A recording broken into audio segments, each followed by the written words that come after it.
Okay. ओम अज्ञानतिमिरान्धस्य ज्ञानाञ्जनशलाकया चक्षुरुन्मीलितं येन तस्मै श्रीगुरवे नमः। नमो ओम विष्णुपादाय कृष्णपृष्ठाय भूतले श्रीमते भक्तिवेदान्त स्वामिन् इति नामिने। नमस्ते सारस्वते देवे गौरवाणी प्रचारिणे निर्विशेषाय शून्यवादी पाश्चात्य देश तारिणे। जयो श्री कृष्ण चैतन्य प्रभु नित्यानंदा श्री अद्वैत गदाधर श्रीवास आदि गौर भक्त वृंदा। हरे कृष्णा कृष्णा कृष्णा हरे हरे, हरे राम राम राम हरे हरे। हरे कृष्णा। सभी को हरे कृष्णा। सभी का बहुत बहुत स्वागत है आज के तीसरे दिन, है ना। अच्छा दिन के इस कोर्स का हमारा आज का तीसरा दिन है, अध्याय तीसरा है और इस अध्याय का नाम है कर्मयोग। ठीक है, यानी योगा ऑफ एक्शन। ठीक है, योगा ऑफ एक्शन यानी कर्मयोग। ठीक है, देखेंगे इस अध्याय में हमें क्या सीखने को मिलता है। बहुत सुंदर अध्याय है ये भी। अब लोग कंफ्यूज किसमें होते हैं? लोगों को लगता है कर्मयोग और कर्मकांड एक समान ही है। कर्मकांड क्या होते हैं? कर्मकांड जिसमें कोई लोग कुछ हवन करते हैं, कुछ पूजा करते हैं, है ना, भगवान को कुछ चढ़ावा चढ़ाते हैं, कोई व्रत करते हैं। तो ये सब क्या होते हैं? जनरली इसमें देवी देवताओं की पूजा करना होता है। तो समझो शिव जी की पूजा कर रहे हैं और फिर उनके सामने हवन कर रहे हैं, व्रत रख रहे हैं, दान कर रहे हैं। ये सब अच्छी बातें हैं, ये सब बिल्कुल अच्छी बातें हैं, लेकिन ये किस उद्देश्य से की जाती है? अपने कोई स्वार्थ के लिए, कि मैं शायद इस हवन से, इस पूजा से भगवान अपना देवताओं को प्रसन्न कर लूंगा और फिर उनसे मेरी इच्छा पूरी करवाऊंगा, है ना। तो ये खुद के लिए यानी स्वार्थ के लिए इस प्रकार से देवी देवताओं की पूजा जो होती है तो उसे हम कर्मकांड कहते हैं। लेकिन कर्मयोग इससे एकदम अलग है। कर्मयोग क्या होता है? यह लगातार प्रयास में परमेश्वर को खुश करने और सेवा करने के लिए होता है। ये कोई देवी देवताओं के लिए नहीं होता, ये भगवान के लिए होता। भगवान एक ही है। भगवान, भग यानी 6 ऐश्वर्य, जो 6 ऐश्वर्यों से युक्त है उन्हें कहा जाता है भगवान। कौन से 6 ऐश्वर्य हमने कल देखे थे? कोई बता सकेगा तो हैंड रेज करे। चलिए कोई बात नहीं। हाँ, आर्यन बता सकते हैं। ओके आर्यन, आप बताइए। हरे कृष्णा। हरे कृष्ण माता जी। जी, नंदी 6 6 ऐश्वर्य। ऐश्वर्य हैं। रूपवान, हाँ, बलवान, शाबाश। ख्यातिवान, हाँ, धनवान, ज्ञानवान और आखिरी में त्यागी। वेरी गुड, बहुत अच्छे, बिल्कुल धन्यवाद। बिल्कुल सही बताया आपने। हरे कृष्ण। तो हरे हम कृष्ण। अभी सभी से नहीं पूछती हूँ मैं, क्योंकि हमारा फिर टाइम उतना जाता है, इसलिए हैंड्स डाउन कर लीजिए। वेरी गुड, लेकिन मुझे उत्तर मिला तो बहुत अच्छा लगा। तो भगवान को जो खुश करने के लिए हम जो कुछ करते हैं, उनकी पूजा करते हैं, उनकी सेवा करते हैं, ये सब कर्मयोग में जाएगा। ठीक है, तो कर्मकांड और कर्मयोग ये 2 अलग अलग चीजें हैं, है ना। कर्मकांड का तात्पर्य है देवी देवता की सेवा करना आत्महित यानी इंद्रिय भोग के लिए, कि मुझे ये चीज मिल जाए, मुझे अच्छी नौकरी मिल जाए भगवान, या मेरी शादी हो जाए भगवान। तो उसके लिए जो कुछ होता है पूजा अर्चना देवी देवताओं की, कि ये देवी की पूजा करे तो अच्छा वर मिलेगा, शंकर जी की पूजा करे तो अच्छा पति मिलेगा, इस टाइप से जो होता है वो सब कर्मकांड में आता है। लेकिन कर्मयोग इससे एकदम अलग है। कर्मयोग में हर एक्शन हम जो करेंगे, हर कर्म जो करेंगे, वो भगवान को खुश करने के लिए, भगवान को प्रसन्न करने के लिए करेंगे। ठीक है, अब ये पहला श्लोक आता है तीसरे अध्याय का। अर्जुन उवाच जायसी चेत कर्मणस्ते मता बुद्धिर्जनार्दन तत्किं कर्मणि घोरे मां नियोजयसि केशव। अर्जुन ने कहा हे जनार्दन, हे केशव, यदि आप बुद्धि को सकाम कर्म से श्रेष्ठ समझते हैं तो फिर आप मुझे इस घोर युद्ध में क्यों लगाना चाहते हैं, है ना। बुद्धि को सकाम कर्म से श्रेष्ठ, है ना। भगवान ने दूसरे अध्याय में छोटा सा वो बुद्धि योग का भी दिया था, जिसमें सिद्ध प्रज्ञ के लक्षण भी दिए थे, है ना। तो वहां बुद्धि योग इंट्रोड्यूस किया था भगवान ने। तो अर्जुन पूछ रहे हैं कि अगर बुद्धि को सकाम कर्म से श्रेष्ठ समझते हैं तो फिर मुझे इस युद्ध में क्यों ढकेल रहे हैं, क्यों आप बार बार बोल रही तस्मात् उत्तिष्ठ और युद्ध करो, है ना। ऐसा मुझे क्यों बार बार बोल रहे हैं आप, क्यों मुझे इस घोर मतलब घोर एक्शन में डाल रहे हो, घोर कर्म में डाल रहे हो। घोर यानी कि जिसमें बहुत लोगों का वो होने वाला है, प्राण भी जाने वाले हैं, ऐसा जो कर्म है उसमें आप मुझे जाने के लिए क्यों बोल रहे हो, जबकि आप बुद्धि को ज्यादा श्रेष्ठ मान रहे हो, है ना। तो फिर अर्जुन बोलते हैं व्यामिश्रेणेव वाक्येन बुद्धिं मोहयसीव मे तदेकं वद निश्चित्य येन श्रेयो हमाप्नुयाम। तदेकम वद निश्चित्य, तद एकम, एक बात बोलिए आप, ये डबल डबल बात मत करिए कृष्ण, मैं तो कंफ्यूज हो रहा हूँ फिर से।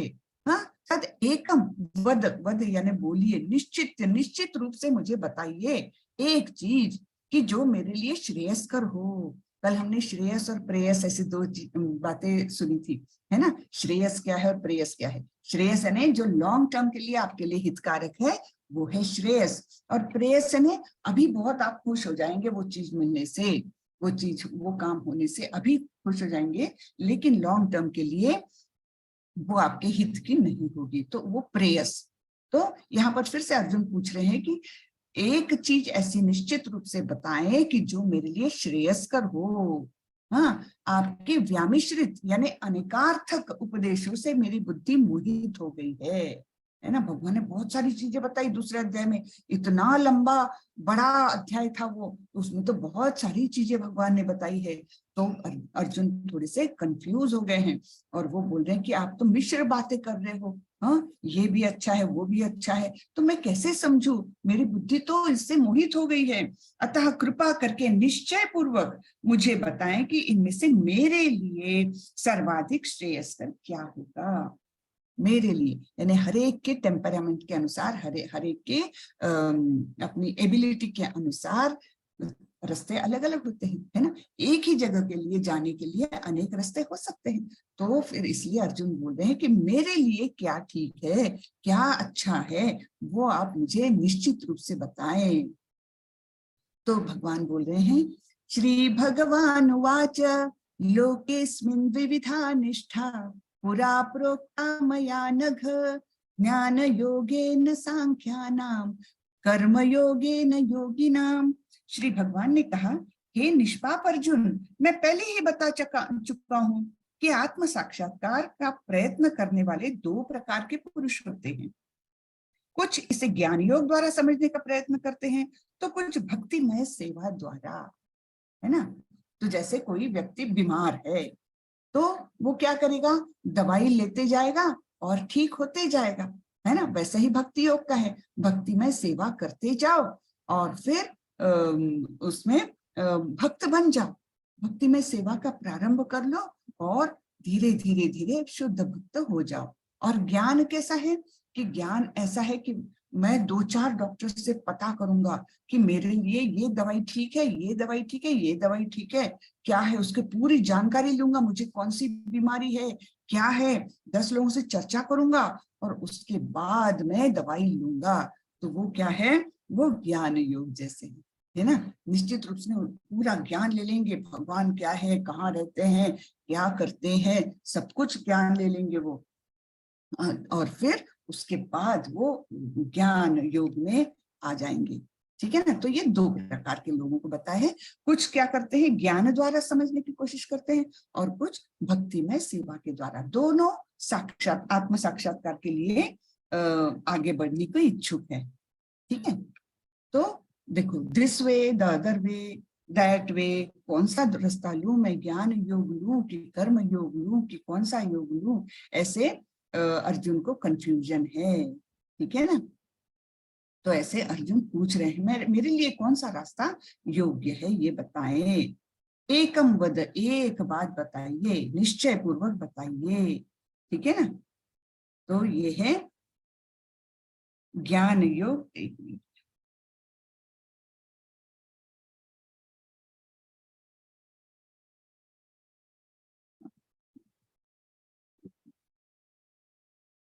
ये है ध्यान योग, ज्ञान योग इसको कह सकते हैं, और ये है कर्म योग। यहाँ कौन दिख रहे हैं, यहाँ दिख रहे हैं हमें, मेरा ही ब्लॉक हो रहा है एक मिनट, हाँ, यहाँ पर दिख रहे हैं हमें हनुमान जी।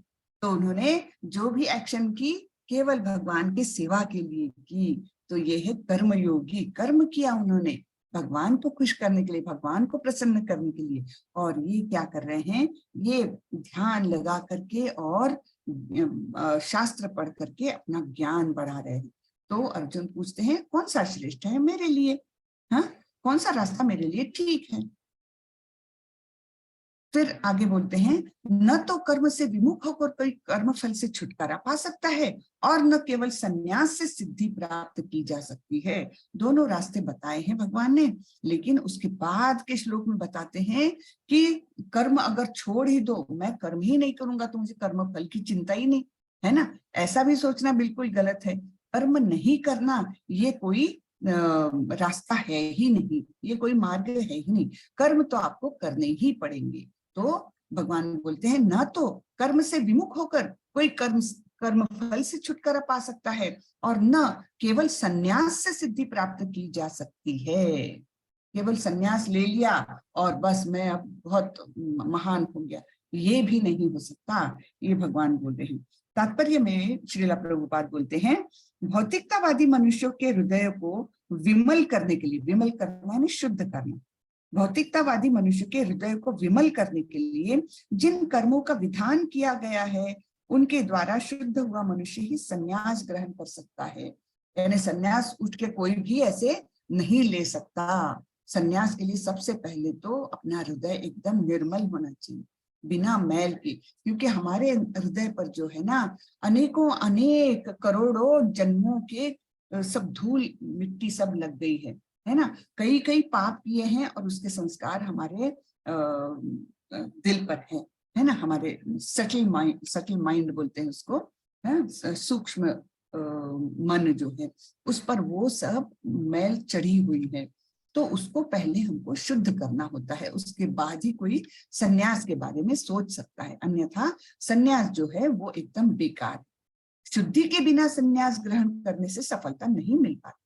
हृदय की शुद्धि के बिना संन्यास सामाजिक व्यवस्था में उत्पात उत्पन्न करता है, यानी पूरे समाज में ऐसे लोगों द्वारा कठिन परिस्थिति निर्माण की जा सकती है।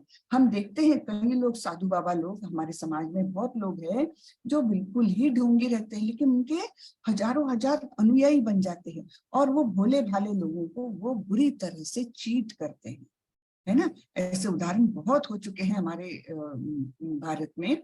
तो उनका क्या है, यानी उनके हृदय की शुद्धि हुई ही नहीं, और वो केवल एक झूठा वो लिबास पहनकर और कुछ मीठी बातें करके और कुछ ऐसी लोगों को बेवकूफ करने वाले ज्ञान की बातें करके और लोगों को है ना ठगते हैं।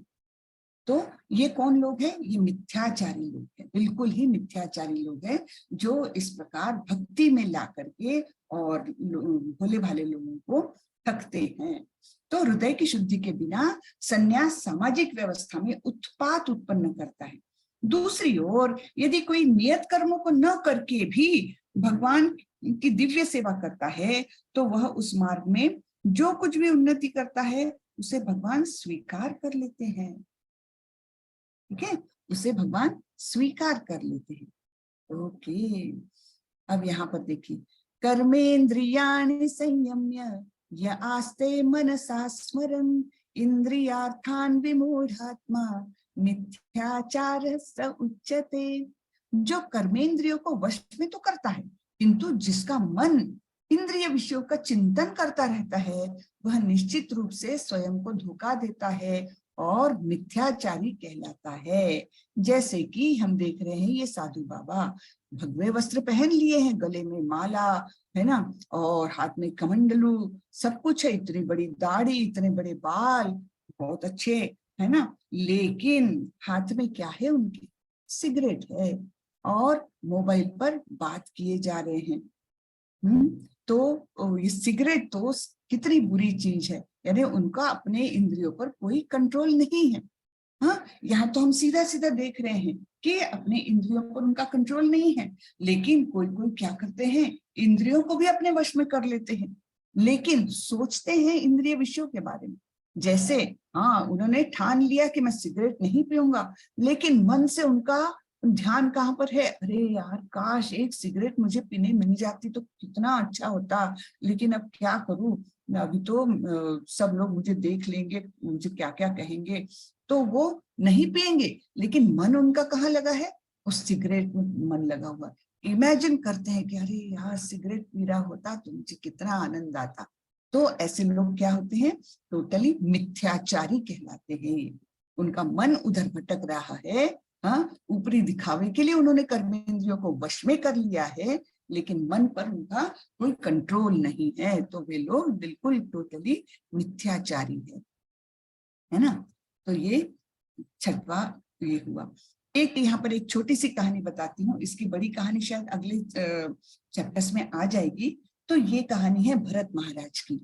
भरत महाराज एक बहुत ही बड़े महाराजा थे, पूरे मतलब पूरी पृथ्वी पर उनका राज था, और उन्हें अध्यात्म में बहुत रुचि थी, बहुत शक्तिशाली और बहुत ही न्याय प्रिय, सभी कुछ अच्छे गुण थे उनमें, और उन्हें अध्यात्म में रुचि थी। तो उन्होंने क्या सोचा कि मैं सब राजपाट उन्होंने त्याग दिया, अपने बच्चों को दे दिया, और उन्होंने सोचा कि मैं जंगल में जाऊंगा और पूरी दृढ़ निष्ठा के साथ भगवान की सेवा करूंगा, भगवान की भक्ति करूंगा, जिससे मेरा जीवन सफल हो जाए। तो उन्होंने बड़े निश्चयता से बिल्कुल सब कुछ त्याग दिया। कितनी बड़ी बात है देखिए, कि एकदम सब कुछ राजपाट पूरा राज्य त्याग करके जंगल में एक कुटिया बना के रहने लगे। बहुत महान बात है ना, बहुत आसानी से कोई नहीं कर सकता ये बात। लेकिन हुआ क्या कि जहां पर उन्होंने कुटिया बनाई थी ना, उसके सामने से एक नदी बहती थी। तो एक बार एक हिरण, मतलब मादा हिरण वहां से जा रही थी, वो गर्भवती थी, ठीक है, उसके पेट में था बच्चा, और उसी समय एक शेर उसके पीछे लगा, उसको उसकी शिकार करने के लिए। तो वो बेचारी घबरा गई, और उसने है ना नदी के उस पार छलांग लगाई, जोरदार छलांग लगाई। लेकिन क्या हुआ, वो छलांग करते करते बेचारा, वो उसका पेट में बच्चा था, वो नदी में गिर गया, और वो छलांग लगाकर उधर जाके गिरी, और उसकी मृत्यु हो गई, हिरनी की भी मृत्यु हो गई, बच्चा नदी में गिर गया।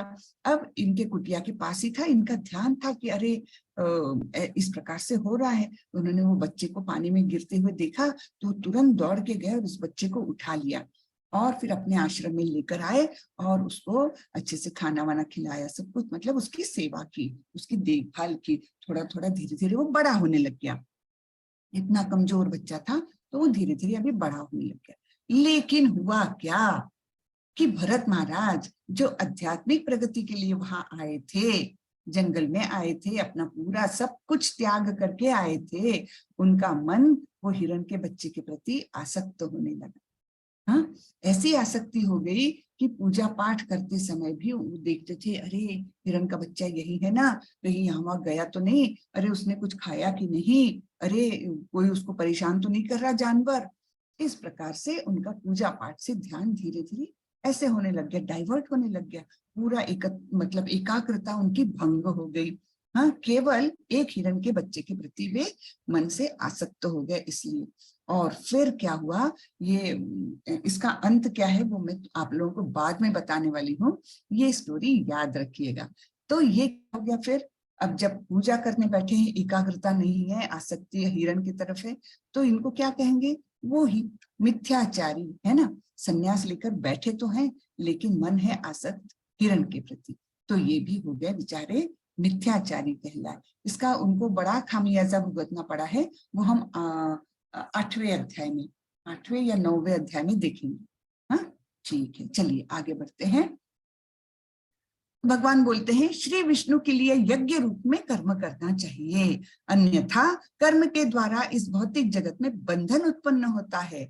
अतः हे कुंती पुत्र, उनकी प्रसन्नता के लिए अपने नियत कर्म करो, इस तरह तुम बंधन से सदा मुक्त होंगे। तो कर्म कैसे करने चाहिए? कर्म करना है, कर्म तो करने ही पड़ेंगे, बिना कर्म के हम रह ही नहीं सकते। तो कर्म कैसे करने चाहिए ये भगवान बता रहे हैं कि हर कर्म आप जो भी करो वो कैसे करना चाहिए, एज इफ हम समर्पित कर रहे हैं श्री विष्णु को, श्री भगवान को अर्पित करते हुए कर्म करना चाहिए। नहीं तो आप चाहे अच्छा कर्म करो, आप चाहे बुरा कर्म करो, दोनों भी आपको कर्म बंधन से बांध लेंगे। अब कर्म बंधन यानी क्या? कर्म बंधन यानी जो कर्म किया है उसका जो फल मिलना है वो आपको बांध देगा। हाँ, तो हम यानी हम सोच सकते हैं कि हाँ, बुरे कर्म का फल तो हमें बांधेगा, हमें कभी ना कभी उसका भुगतान करना पड़ेगा। बुरा कर्म किया है तो उसका भुगतना तो पड़ेगा हमको फल, है ना, ये तो हम समझ सकते हैं। लेकिन अच्छे कर्मों का बंधन कैसा होता है भाई? अच्छे कर्मों का बंधन भी होता है। तो मैं एक छोटी सी स्टोरी सुनाती हूँ आप लोगों को, उससे आप लोगों को समझ में आ जाएगा। एक थे राजा नृग, बड़े दानी थे, हाँ, बहुत अच्छे सज्जन थे बहुत ही। तो वे क्या करते थे, अच्छे बड़े बड़े यज्ञ करते थे, और उस समय वो ब्राह्मणों को बहुत मुक्त हाथों से, बिल्कुल खुले हाथों से दान देते थे। तो एक बार इसी प्रकार उन्होंने एक बड़ा अच्छा पूजा अर्चना किया, कुछ यज्ञ किया, और उन्होंने बोला कि हर ब्राह्मण जो भी मेरे दरवाजे पर आएगा उसको मैं 100-100 गाय दान में दूंगा। ठीक है, बहुत खुशी की बात है, बहुत सारे ब्राह्मण आ गए वहां पर। तो इतना बड़ा पुण्य का काम कर रहे हैं, दान दे रहे हैं, वो भी गायों का दान, महान पुण्य का काम है ना। तो उन्होंने क्या किया, ऐसे एक ब्राह्मण आया, दूसरा ब्राह्मण आया, ऐसे चलते जा रहे थे। तो उन्होंने एक ब्राह्मण को जैसे 100 गाय दे दी दान में, ठीक है, और वो जाने लग गया। और दूसरा ब्राह्मण आया, उसको भी उन्होंने 100 गाय, ये 100 गाय तुम्हारी, यानी झुंड बना के रखे हुए थे, तो ये 100 गाय आपकी। लेकिन हुआ क्या था, पहले ब्राह्मण को जो गाय दी थी ना, उसमें से एक गाय छटक के ये दूसरे झुंड में शामिल हो गई। हाँ, और नृग महाराज को तो कुछ पता ही नहीं चला, किसी को भी पता नहीं चला। लेकिन जो दूसरा ब्राह्मण था ना, उसका ध्यान था। और जैसे ही नृग महाराज ने ये दूसरे ब्राह्मण को 100 गाय दान में दी, वो बहुत गुस्सा हो गया। महाराज, आपने बहुत बड़ा पाप किया है, एक बार दान दी हुई गाय मुझे दूसरी बार आप दान में दे रहे हो, या आपने घोर अपराध किया है, और इसके लिए मैं आपको श्राप देता हूँ कि आप एक छिपकली बनके एक अंधे कुएं में सालों साल पड़े रह जाओगे। अब देखिए, नृग महाराज ने तो अच्छा काम करने गए थे, लेकिन उसमें भी एक कुछ गड़बड़ हो गई, मतलब अनजाने से हुई, फिर भी वो तो गई, और उससे उन्हें इतनी बड़ी सजा मिली थी। तो इस प्रकार अच्छे काम भी कभी कभी कर्म बंधन उत्पन्न करते हैं और हमारे लिए तकलीफें भी उत्पन्न करते हैं। जैसे कई बार हम ना रास्ते से जाते हुए कोई गरीब दिखता है, भीख मांगते हुए दिखते हैं, हम कुछ पैसे उसको दान में दे दिए, ठीक है, तो हमने तो बड़ा अच्छा काम किया, वो बेचारा गरीब मांग रहा था, तो हमने कुछ पैसे उसको दे दिया, अच्छा काम किया हमने डेफिनेटली। लेकिन हुआ क्या, उस व्यक्ति ने, उस भिखारी ने जाकर उसी पैसे से क्या किया, नशा कर लिया। अब नशा करना तो बहुत गलत बात है। तो होता क्या है, हमने उसको पैसे दिए तो कुछ पाप के भागीदार हम भी हो जाते हैं, है ना। तो ये अच्छे कामों का भी कर्म बंधन इस प्रकार उत्पन्न होता है। तात्पर्य में प्रभुपाद जी बताते हैं, अतः भगवान विष्णु की प्रसन्नता के लिए कर्म करना चाहिए।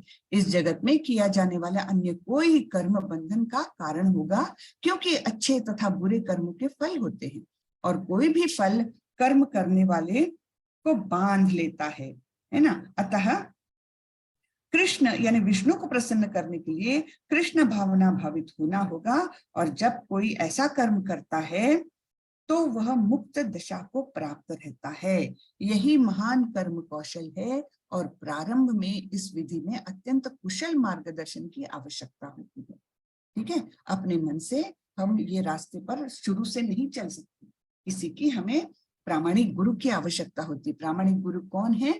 प्रामाणिक गुरु यानी जो स्वयं भक्त है, और दूसरा जिसने गुरु परंपरा से ज्ञान प्राप्त किया है। तो ऐसा जो कर्म है जो हमको विष्णु को अर्पण करते हुए करना है, हर कर्म हम करें तो वो विष्णु को अर्पण करते हुए करें, तो हमें कर्म बंधन से मुक्ति मिल जाएगी। ठीक है। यज्ञों के द्वारा प्रसन्न होकर देवता भी तुम्हें प्रसन्न करेंगे, और इस तरह मनुष्यों तथा देवताओं के मध्य सहयोग से सबों को संपन्नता प्राप्त होगी। यानी जब हम सारे व्यक्ति अपने नियत कर्म भगवान विष्णु को अर्पण करते हुए यज्ञ करते हैं, नियत कर्म अच्छे से करना, भगवान को अर्पण करना, यानी एक प्रकार का वो यज्ञ है। तो यज्ञ करने से देवता लोग प्रसन्न हो जाएंगे। जब वे प्रसन्न हो जाएंगे तो वो सोचेंगे कि अरे इन मनुष्यों को भी चलो प्रसन्न किया जाए, यानी टाइम से बारिश आ जाएगी, जितनी सीमित मात्रा में धूप होनी चाहिए उतनी धूप आएगी, और किसान जो काम करेगा तो सारे खेत खलिहान बिल्कुल हरे भरे हो जाएंगे, बिल्कुल प्रचुर मात्रा में दूध देगी गायें, और प्रचुर मात्रा में फल सब्जियां अनाज सब कुछ उपलब्ध होगा। ये क्यों? देवता हमें प्रसन्न कर रहे हैं, हमने उन्हें प्रसन्न किया तो वे हम पर कृपा कर रहे हैं। तो इस प्रकार देवी देवता क्या है? देवी देवता है जैसे डिपार्टमेंटल हेड्स होते हैं ना, जैसे प्राइम मिनिस्टर है, प्राइम मिनिस्टर टॉप मोस्ट है, और फिर उनके अंडर में कितने सारे डिपार्टमेंट्स है, होम मिनिस्ट्री है, डिफेंस मिनिस्ट्री है, और कौन सी फाइनेंस मिनिस्ट्री है ना, रेलवे की है, और एविएशन है, कितनी सारी एक्सटर्नल अफेयर्स, ये वो इतने सारे। तो प्राइम मिनिस्टर तो एक रहता है, लेकिन वो एक एक डिपार्टमेंट के लिए एक एक मिनिस्टर अपॉइंट करता है ना, डिपार्टमेंटल हेड। और वो डिपार्टमेंटल हेड्स क्या करते हैं? प्राइम मिनिस्टर को रिपोर्ट करते हैं, प्राइम मिनिस्टर के मार्गदर्शन में वो चलते हैं। उसी प्रकार भगवान कृष्ण एक ही है, और सारे देवी देवता इन लोगों को डिपार्टमेंट्स बटे हुए हैं। कैसे? एक देवता को दिया हवा का डिपार्टमेंट, एक को दिया बारिश का डिपार्टमेंट, एक को दिया औषधियों का डिपार्टमेंट, है ना, ऐसे सूर्य देव को दिया रोशनी और हीट देने का डिपार्टमेंट। अनेक देवताओं को अनेक अलग अलग कार्य बटे हुए होते हैं। तो और उनका संचालन कौन करता है? सबसे टॉप मोस्ट कौन है? कृष्ण, ठीक है ना। तो इस तरह जब हम कृष्ण को या विष्णु को प्रसन्न मतलब उनको समर्पित करते हुए कर्म करते हैं, तो ये एक प्रकार से यज्ञ होता है। देवी देवता इससे प्रसन्न हो जाते हैं और वे भी फिर हमें प्रसन्न करते हैं, और इस प्रकार ये सहयोग बहुत ही अच्छा होता है सभी के सुखमय जीवन के लिए, है ना। तो तात्पर्य में प्रभुपाद जी बोलते हैं, यज्ञ से मनुष्य के खाद्य पदार्थ शुद्ध होते हैं, और शुद्ध भोजन करने से मनुष्य जीवन शुद्ध हो जाता है। जीवन शुद्ध होने से स्मृति के सूक्ष्म तंतु शुद्ध होते हैं, और स्मृति तंतुओं के शुद्ध होने पर मनुष्य मुक्ति मार्ग का चिंतन कर सकता है, और ये सब मिलकर कृष्ण भावनामृत तक पहुंचाते हैं, जो आज के समाज के लिए सर्वाधिक आवश्यक है। स्टेप बाय स्टेप बताया भगवान प्रभुपाद जी ने, है ना। यज्ञ से खाद्य पदार्थ से मनुष्य जीवन शुद्ध होता है, जीवन शुद्ध होने से उसका क्या होता है, जब हम शुद्ध जीवन जीते हैं ना, तो हमारी स्मृति के तंतु वो भी शुद्ध होते हैं, पावरफुल हो जाते हैं। इस प्रकार से ये हमको कृष्ण भावनामृत तक पहुंचाता है ये मार्ग। ओके। जीवन की विभिन्न आवश्यकताओं को की पूर्ति करने वाले विभिन्न देवता यज्ञ संपन्न होने पर प्रसन्न होकर तुम्हारी सारी आवश्यकताओं की पूर्ति करेंगे, है ना। देखो, जीवन की विभिन्न आवश्यकताओं की पूर्ति करने वाले यानी अलग अलग डिपार्टमेंट्स, है ना। तो जैसे यहाँ पर एक दिखाया है, ये चंद्रदेव है, ये बादल यानी बादलों के देवता है, ये सूर्य देव है। अलग अलग देवता अलग अलग काम के लिए उनको अपॉइंट किया जाता है। इंद्रदेव ये देवताओं के राजा है, इंद्र, है ना। वे एडमिनिस्ट्रेटिव हेड है, यानी सारे जो डिपार्टमेंटल हेड्स हैं उनके ऊपर इंद्रदेव है। लेकिन कृष्ण और विष्णु आध्यात्मिक जगत के हैं, ये लोग सारे भौतिक जगत के हैं। ओके। सो जीवन की विभिन्न आवश्यकताओं की पूर्ति करने वाले विभिन्न देवता यज्ञ संपन्न होने पर प्रसन्न होकर तुम्हारी सारी आवश्यकताओं को की पूर्ति करेंगे। किंतु जो इन उपहारों को देवताओं को अर्पित किए बिना भोगता है, वह निश्चित रूप से चोर है। भगवान एकदम स्ट्रॉन्ग शब्द इस्तेमाल करते हैं। क्या बोल रहे हैं? कौन चोर है? कि जो हमको देवताओं की तरफ से मिलता है, अनाज मिल रहा है, फल फूल मिल रहे हैं, और बहुत सारी चीजें हमें मिल रही हैं, है ना। तो उनको पहले हमें फिर से अर्पण करना चाहिए। जैसे घर में अगर पापा कमाते हैं, है ना, तो पापा बहुत सारी चीजें लेकर आते हैं, तो हमने क्या करना चाहिए? पापा कैसे प्रसन्न होते हैं? पापा नहीं तो सारे इतने सारे ढेर सारे बिस्किट्स लाए हैं, हमने सबसे पहले जाकर क्या करना चाहिए? पापा आप खाइए। हाँ, तो पापा कितने प्रसन्न हो जाएंगे, अरे वाह मेरा बच्चा मेरी कितनी केयर करता है। तो हम सब तो भगवान कृष्ण के बच्चे हैं और देवी देवता हमसे ऊपर है। तो जब देवी देवता हमें प्रोवाइड कर रहे हैं इतनी सारी चीजें, हमारा कर्तव्य होता है कि पहले उन्हें अर्पण करके उसके बाद उसका भोग करे। एक एग्जांपल मैं आपको देती हूँ। जैसे एक बच्चा है, उसको पेड़ लगाना है, ठीक है, तो अच्छा बच्चा क्या करेगा, मतलब सत्वगुण का बच्चा क्या करेगा, वो पेड़ लगाएगा और बोलेगा ये मैं पेड़ तो लगा रहा हूँ और इसके फल जो भी आएंगे ना, कोई भी खा ले, मुझे कोई फर्क नहीं पड़ता, जिसके जिसके हाथ आ जाए वो फल खा लेगा, तो कोई बात नहीं है, मैं भी थोड़े खा लूंगी, ठीक है। दूसरा एक बच्चा क्या बोलता है, मैंने पेड़ लगाया है तो मैं ही खाऊंगा और किसी को नहीं दे सकता, वो रजोगुणी बच्चा। पहला वाला बच्चा सत्वगुणी, ये रजोगुणी बच्चा बोलेगा मैंने पेड़ लगाया तो मैं ही सारे फल खाऊंगा। तीसरा तमोगुणी बच्चा क्या बोलेगा, पेड़ चाहे कोई भी लगाए, मुझे फल खाने से मतलब है, मैं तो फल खाऊंगा, वो तमोगुणी होता है। और आध्यात्मिक गुणों वाला बच्चा क्या बोलेगा, मैं तो केवल पेड़ लगा रहा हूँ, लेकिन इसे बड़ा करेंगे कौन? कृष्ण, क्योंकि वे ही वर्षा देंगे, वे ही जमीन को अच्छा बनाएंगे, है ना, जमीन अच्छी फर्टाइल रहेगी, और वे ही सारा मौसम ठीक रख के और इस पेड़ को बड़ा करेंगे, और जब इसमें फल आएंगे ना, तब मैं पहले तो सारे फल कृष्ण को अर्पण करूंगा और इसके बाद उनकी इच्छा होगी तो मैं भी कुछ फल मैं खा लूंगा। तो ये आध्यात्मिक विचारों वाला बच्चा। तो ऐसे विचारों में भी फर्क होता है और उसके अनुसार हम उसके गुण कौन से हैं ये हम पहचान सकते हैं।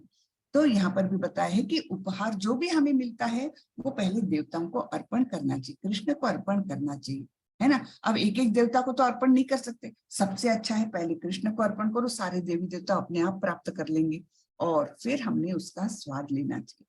ठीक है, आगे बढ़ते हैं।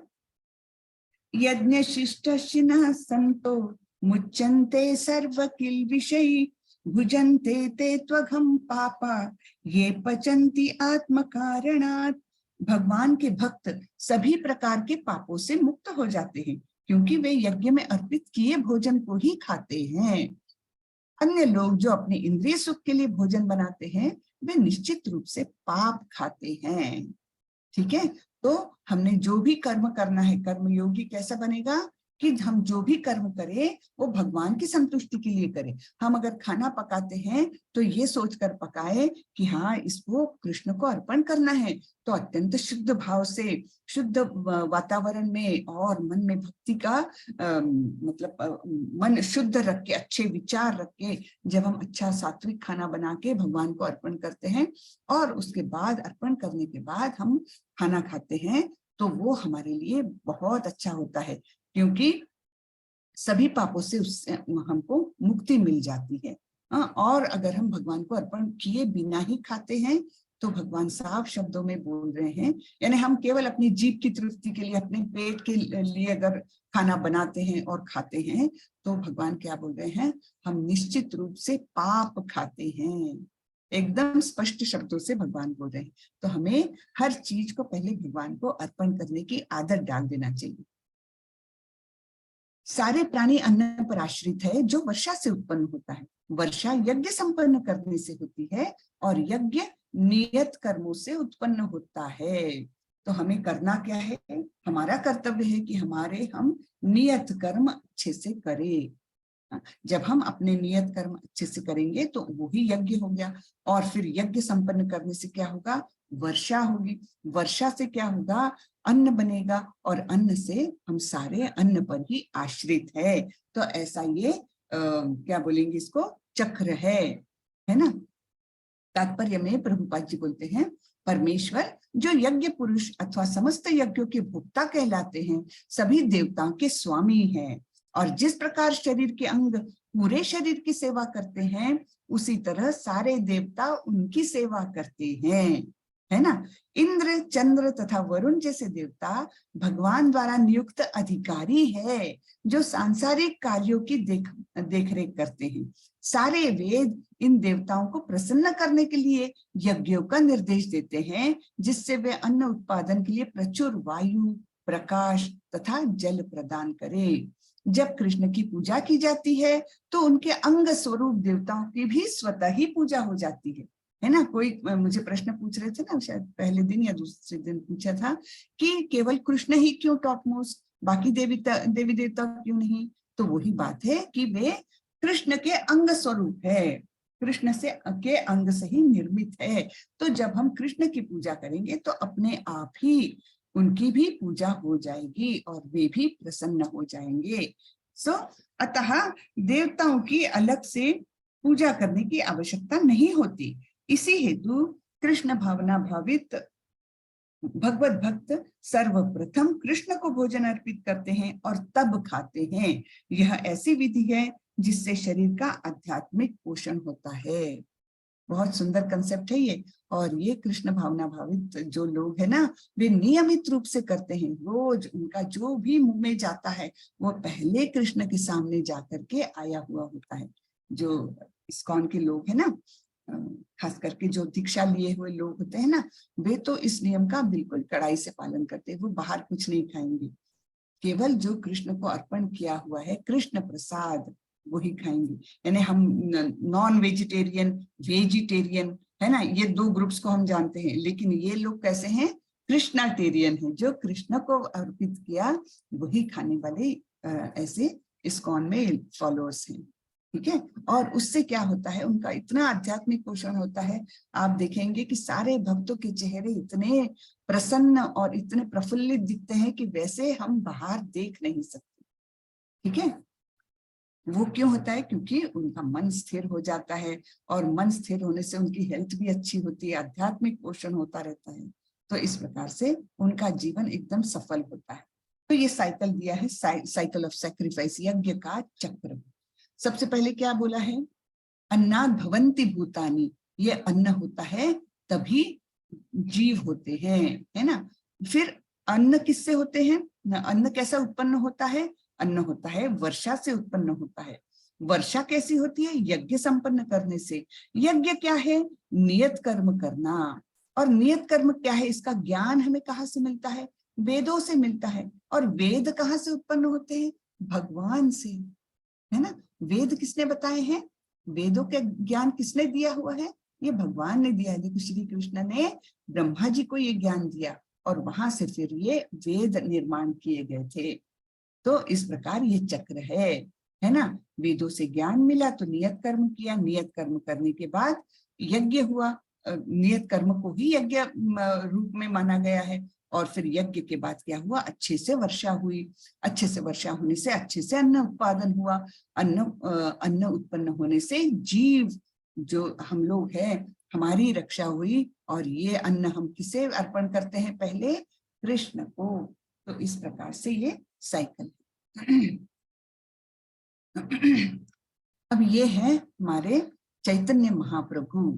चैतन्य महाप्रभु जो करीबन 500 साल पहले वेस्ट बंगाल में इन्होंने अवतार लिया था। ये स्वयं कृष्ण थे, स्वयं कृष्ण। कोई हम लोग इस्कॉन वाले ही बोल नहीं रहे, इनका उल्लेख पूरा डिटेल में उल्लेख इनका भागवतम में जो 5,000 5,500 वर्ष पूर्व लिखी गई थी, उसमें ये उल्लेख लिखा हुआ है साफ शब्दों में कि ऐसे ऐसे भारतवर्ष में ऐसे ऐसे कृष्ण स्वयं अवतार लेंगे। और उनका अवतार कैसा होगा, वो नील वर्ण नहीं होंगे जैसे कृष्ण है, वैसा नहीं, वो गौरांग, एकदम पीले शरीर वाले गौरांग ऐसे वे अवतार लेंगे। और वे महिमा का प्रचार प्रसार करेंगे। कौन सी महिमा का, हरि नाम संकीर्तन का वे प्रचार और प्रसार करेंगे। क्योंकि कलयुग इतना खराब है, कलयुग यानी झगड़ा झंझट का सब आलम है, यहाँ पर झगड़े झंझट का काल है ये कलयुग यानी। तो कलयुग के लोग तो वैसे ही शरीर से कमजोर, बुद्धि से कमजोर, कम आयु वाले, है ना, आलसी, मंद, ऐसे सब विशेषण हम कलयुग वालों के लिए है। और ये फैक्ट है, हम लोग वैसे ही है, आलसी है, मंद बुद्धि है, अल्पायु है और शरीर से भी कमजोर है ना। सभी कुछ बुराइयां हैं इस कलयुग में हमारे लिए, किंतु कलयुग के लिए एक ही वरदान मिला हुआ है, और वो वरदान ये है कि जो सत्य युग में तपस्या करके और त्रेता युग में यज्ञ करके और द्वापर युग में बड़े बड़े मात्रा में पूजा अर्चना करके जो पुण्य मिलता था, जो फल मिलता था, वो कलयुग में केवल नाम संकीर्तन करके या नाम जप करके हमें वो ही फल मिल सकता है। तो ये सब इसका प्रचार करने के लिए कृष्ण स्वयं आए थे। यानी हम लोगों पर कितनी बड़ी दया की है, कितना बड़ा वरदान दिया है भगवान ने कलयुगी लोगों के लिए, है ना। तो ये 5 लोग आए थे। हाँ, तो इनके नाम इस पंचतंत्र महामंत्र में है, पंचतंत्र मंत्र बोलते हैं इन्हें हम इसे। जय श्री कृष्ण चैतन्य प्रभु नित्यानंद श्री अद्वैत गदाधर श्रीवासादि गौर भक्त वृंद, हरे कृष्ण कृष्ण कृष्ण हरे हरे, हरे राम राम राम हरे हरे। तो हम जब भी माला जप करते हैं ना हरे कृष्ण महामंत्र के लिए, तो उसके स्टार्टिंग में हमने ये पंचतत्व महामंत्र बोलना चाहिए। ठीक है, हम आगे बढ़ते हैं। तो ये फिर से वही मंत्र लिखा हुआ है, जय श्री कृष्ण चैतन्य प्रभु नित्यानंद श्री अद्वैत गदाधर श्रीवासादि गौर भक्त वृंद, हरे कृष्ण कृष्ण कृष्ण हरे हरे, हरे राम राम राम हरे हरे। यहाँ पर देखिए 1 नंबर लिखा है, यानी ये एक बार बोलना है और उसके बाद ये हरे कृष्ण महामंत्र 108 बार बोलना है। तो यहाँ पर लिखा है, देखो भगवत गीता के 10वें अध्याय में भगवान ने बोला है, यज्ञानाम जप यज्ञोस्मि, यानी सारे यज्ञों में मैं कौन हूँ, मैं जप यज्ञ हूँ। यानी हम जो हरे कृष्ण महामंत्र का जप करते हैं वो साक्षात परमेश्वर अपना रूप है, ऐसे बता रहे हैं। ठीक है, अब आप लोगों के पास माला है कि नहीं मुझे पता नहीं, कुछ लोगों के पास होगी, कुछ लोगों के पास नहीं होगी, लेकिन ये महामंत्र जप करने से आपको बहुत फायदा होता है, सभी को बहुत ज्यादा फायदा होता है। और ये हाईली रिकमेंडेड है, अगर आप लोग अभी से चालू कर दें, 1 माला केवल चालू कर दीजिए और वो सवेरे करिए, कोशिश करिए सवेरे करने की, नहीं होता दिन में कभी भी करिए, कोई बात नहीं। इसके लिए बहुत ही कम नियम है, कोई नियम है ही नहीं ऐसा मानिए जब करने की, क्योंकि नहा धो के ही बैठना है और पूर्व दिशा में ही बैठना है या ऐसे ही करना है, ऐसे ही कपड़े पहनना है, कोई नियम नहीं है इसमें। भगवान ने इतना शिथिल कर दिया है, क्योंकि हम लोग कलियुगी लोग कुछ भी नहीं कर सकेंगे, तो एकदम इजीएस्ट, जैसे हम बोलते ना एकदम बुद्धू लड़के को कैसे टीचर के मन में है नहीं बाबा इसको पास तो करना ही है, तो टीचर क्या करेगी, अगर सबको अलग अलग पेपर देना है तो वो लड़के के लिए एकदम इजीएस्ट पेपर निकाल देगी, है ना। अगर टीचर के हाथ में है कि नहीं बेचारे को पास तो करना ही है, वैसे भगवान हम पर दया कर रहे हैं कि अरे बेचारों को, ये कलयुगी लोगों को चलो निकालना ही है भवसागर से, तो इसलिए उन्होंने इतना इजी रास्ता हमारे लिए दिया है। क्या कि आपको नहा कर बैठो ऐसा कोई आग्रह नहीं है, इस दिशा में मुंह करके बैठो ऐसा कोई आग्रह नहीं है, कुछ भी नहीं है उसमें नियम, लेकिन सिर्फ एक माला लीजिए, उसका जो कृष्ण मणि होता है ना बड़ा वाला, उस पर आप पंचतत्व महामंत्र बोलिए और बाकी 108 मणि पर आप बोलिए हरे कृष्ण महामंत्र। 7 से 8 मिनट लगते हैं, बस आप ये दिन के 7 से 8 मिनट कृष्ण को अर्पण कर दीजिए, और फिर क्या होगा, आपको एकदम से रुचि नहीं आएगी, एकदम से नहीं आएगी। जैसे गाड़ी अगर स्टेबल है तो उसको स्पीड पकड़ने में कुछ टाइम लगता है ना, मोमेंटम आने में टाइम लगता है ना, तो वैसा ही हमारी भक्ति को भी स्पीड पकड़ने में टाइम लगता है। क्यों?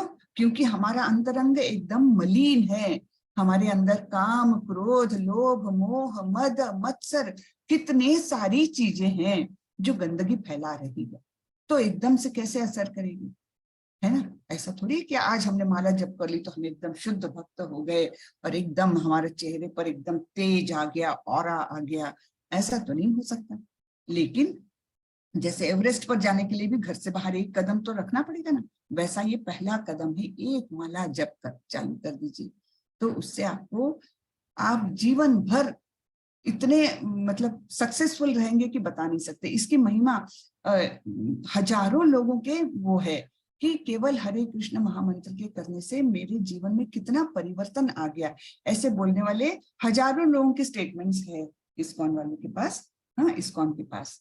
तो इसलिए इसका महत्व अनन्य साधारण है। तो आप लोगों से मेरा मतलब निवेदन है, रिक्वेस्ट है कि आप लोग ये एक माला करना चालू कर दीजिए। 7 से 8 मिनट लगते हैं, उससे ज्यादा नहीं। 7-8 मिनट तो हम लोग मोबाइल ऐसे सर्फिंग में ही वेस्ट कर देते हैं, है ना। 7-8 मिनट की तो हमारे लिए कोई अहमियत ही नहीं है, टाइम पास करने वाले लोग हैं। है ना। टाइम यानी काल, और काल किसका स्वरूप है पता है? 10वें अध्याय में भगवान ने बोला है कि काल मैं ही हूं। तो हम टाइम को पास करते हैं यानी क्या करते हैं? हम तो स्वयं कृष्ण का अपमान करते हैं। हर एक सेकंड, हर एक मिनट यूटिलाइज हो जाए तब हम कृष्ण का सम्मान कर रहे हैं। और जब हम बोलते हैं कि अरे यार टाइम पास कर रहा हूं, मैं बस यहाँ बैठा हूं, बहुत बड़ा अपमान है ये तो कृष्ण का, है ना। क्योंकि काल यानी टाइम, टाइम का हम टाइम पास कर रहे हैं, टाइम का अपमान कर रहे हैं, ठीक है ना। तो ये 7-8 मिनट आप अगर इसको दे सकें तो बहुत अच्छा। अब यहाँ पर क्या बताया जा रहा है देखें, ये है अलग अलग स्तर, 5 स्तर बताए गए हैं। सबसे लोएस्ट स्तर कौन सा है? दैहिक स्तर, केवल देह, मैं यानी देह हूं, बस देह के लिए मुझे जीना है ना। और देह की तृप्ति के लिए मैं कुछ भी कर सकता हूँ, नशा भी कर सकता हूँ, सिगरेट भी पी रहे, बस देह के लिए जो जीता है, लोएस्ट, है ना, सबसे निम्न स्तर। तो उसको कहेंगे हम दैहिक स्तर। उसके थोड़ा सा ऊपर है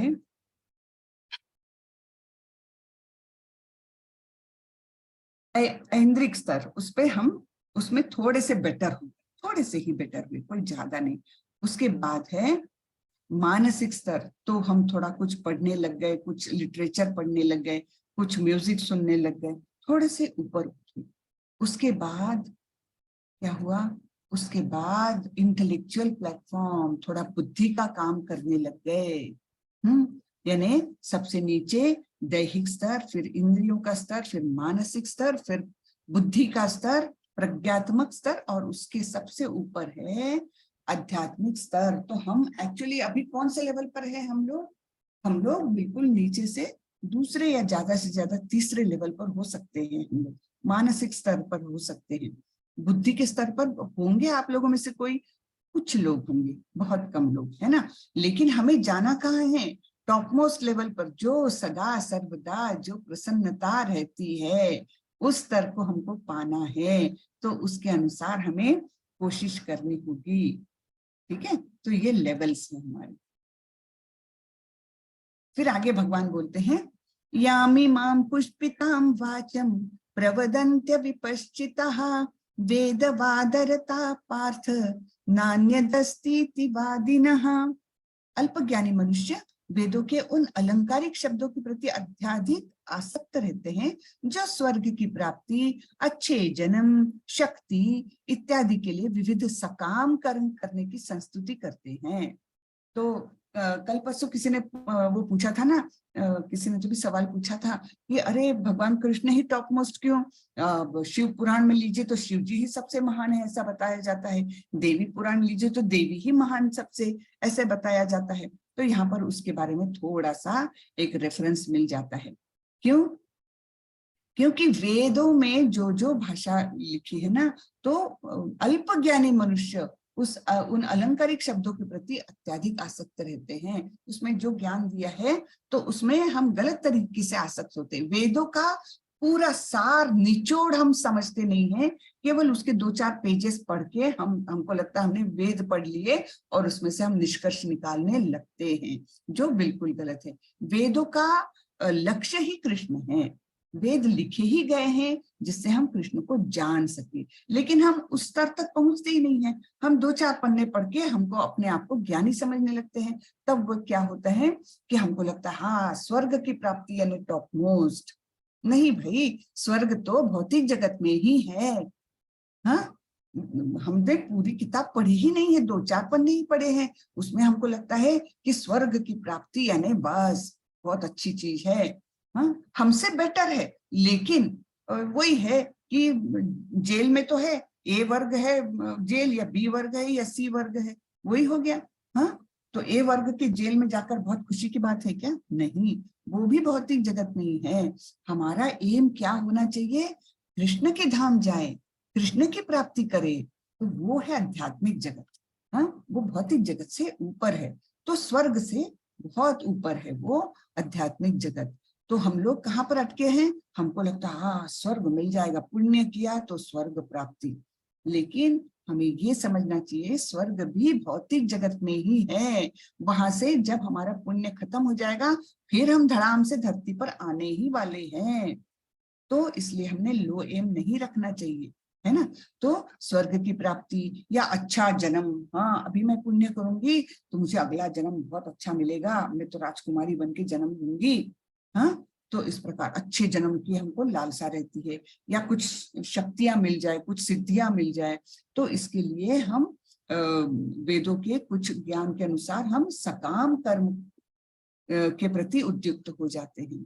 तो इसको भगवान विरोध कर रहे हैं, है ना, ये योग्य नहीं है। वेदों का सार ही यह है कि भगवान को जानना, कृष्ण को जानना। अब यहाँ पर एक अच्छा डिपिक्शन आता है, ये 5 घोड़े वाला रथ है ये। हाँ, 5 घोड़े यानी हमारे 5 ज्ञानेंद्रिय, ज्ञानेंद्रिय यानी नॉलेज एक्वायरिंग सेंसेस। ये कौन से हैं? आंख है, कान है, मुंह है और जीभ है और त्वचा, है ना। तो आंख से हम देख सकते हैं, कान से सुन सकते हैं, नाक से सूंघ सकते हैं और मुंह से खा सकते हैं, टेस्ट ले सकते हैं, और त्वचा से हम स्पर्श का ज्ञान प्राप्त कर सकते हैं। तो ये है 5 घोड़े वाला हमारा रथ है। तो ये 5 ज्ञानेंद्रिय हमारी उससे लगी हुई है। घोड़ों को कंट्रोल में लाने के लिए क्या लगाते हैं? लगाम, इसे लगाम कहते हैं। तो ये जो लगाम है ना, जो 5 ज्ञानेंद्रियों को पकड़ के रखेगी, तो वो क्या है? वो हमारा मन। अगर लगाम कमजोर है तो क्या होगा? घोड़े अपने अपने डायरेक्शन में भागेंगे, है ना। आंख बोलेगी मुझे तो ये देखना है, कान बोलेगा मुझे तो ये सुनना, मुंह बोलेगा अरे मुझे तो ये खाना है तीखा तीखा। हाँ, इस प्रकार से हर एक ज्ञानेंद्रिय अपने अपने डायरेक्शन में भागेगी, और ऐसे भागेगी तो क्या होगा? वो रथ का तो बड़ा भारी एक्सीडेंट हो जाएगा भाई, है ना, कोई नहीं बचेगा। तो होना क्या चाहिए? 5 घोड़ों को कंट्रोल करने के लिए क्या होना चाहिए? ये जो लगाम है ना, ये मन रूपी लगाम है। हमारे मन ने उनको, ज्ञानेंद्रियों को कंट्रोल में रखना चाहिए, एकदम टाइट कंट्रोल में रखना चाहिए। ठीक है। अब ये सारथी कौन है जिसने मन रूपी लगाम को पकड़ के रखा है? वो है हमारी बुद्धि। तो बुद्धि के हाथ में है लगाम, लगाम है मन का। और ये लगाम किसको पकड़े हैं? ज्ञानेंद्रियों को कंट्रोल में करने के लिए पकड़े हुए हैं। ठीक है। और इसमें सवार कौन है? हमारी आत्मा, है ना। आत्मा का तो प्रवास निरंतर चलता ही रहता है। इस जन्म के बाद अगला जन्म, अगले जन्म के बाद अगला जन्म, इटर्नल, है ना, वो तो अविनाशी है आत्मा। तो अगर हम अपने इंद्रियों पर कंट्रोल नहीं रखेंगे मन से, और मन पर कंट्रोल नहीं रखेंगे अपनी बुद्धि से, तो क्या होना है? एक्सीडेंट होना है। वो आत्मा रूपी जो सवारी है ना, उसको बड़ा कष्ट होने वाला है। तो इसलिए हमें चाहिए हमारा मन स्ट्रांग रहे, बुद्धि स्ट्रांग रहे, और हमारे इंद्रियों पर हमारा पूरा टोटल कंट्रोल रहे। तब हमारी आत्मा का जो प्रवास है, सफर है, वो अच्छे से होगा। इंग्लिश सफर नहीं हो जाएगा, हिंदी सफर होगा, है ना। चलिए आगे बढ़ते हैं। अतः कर्म फल में आसक्त हुए बिना मनुष्य को अपना कर्तव्य समझकर निरंतर कर्म करते रहना चाहिए, क्योंकि अनासक्त होकर कर्म करने से परम ब्रह्म की प्राप्ति होती है। हाँ, कर्म फल से आसक्ति नहीं रखना है हमें, और फिर भी कर्तव्य समझकर हमें कर्म करना है, तो जिससे कि हमें परब्रह्म की प्राप्ति हो जाए। अब भगवान बोलते हैं, भगवान ने फिर बोला कि वैसे तो मुझे कोई कर्म करने की आवश्यकता ही नहीं, मैं तो परम पुरुष हूं, मैं परमेश्वर हूं, मुझे कर्म करने की क्या आवश्यकता, ऐसे लोग बोलेंगे। लेकिन अगर मैंने कर्म नहीं किया तो क्या होगा? तो यहाँ पर बोला गया है, यद यद आचरति श्रेष्ठ तत्तद एव इतरो जनाः सयत् प्रमाणम कुरुते लोकस्तद अनुवर्तते। यद यद आचरति श्रेष्ठः तत्तदेवेतरो जनः सयत् प्रमाणम कुरुते लोकस्तद अनुवर्तते। महापुरुष जो जो आचरण करता है, सामान्य व्यक्ति उसी का अनुसरण करते हैं। वह अपने अनुसरणीय कार्यों से जो आदर्श प्रस्तुत करता है, संपूर्ण विश्व उसका अनुसरण करते हैं। तो भगवान बोलते हैं कि मुझे कर्म करने की कोई आवश्यकता ही नहीं, क्योंकि मुझे कुछ ना पाना है ना खोना है, मेरे पास तो सभी कुछ है, लेकिन फिर भी मैं क्यों कर्म करता रहता हूँ?